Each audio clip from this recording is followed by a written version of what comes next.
Bienvenidos!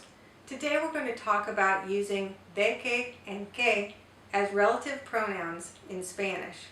In English, when we have the relative pronoun that in a sentence, that stands for another noun. In this case, these are the shoes that I want to buy. The word that stands for shoes. And in English, we don't even have to have the word that in a sentence for it to make sense. We could say, these are the shoes I want to buy. But in Spanish, when we translate this sentence, the word that has to be in there. We have to translate a word for that.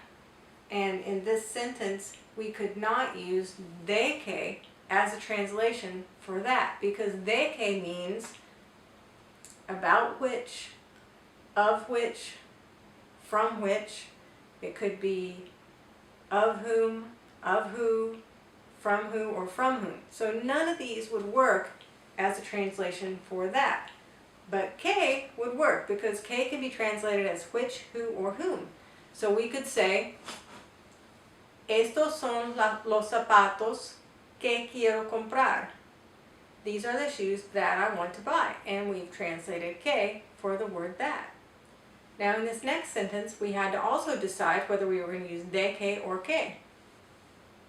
Los zapatos que me encantan son caros. The shoes that I love, or that enchant me, are expensive. So we chose to use the word que, because que makes sense. The shoes which enchant me are expensive. Now in this next sentence, it's going to be a little bit tricky to decide how to translate it, because it looks like we could use que. They are the shoes that I told you about yesterday. So it looks like we could say these are the shoes, or they are the shoes which I told you about yesterday.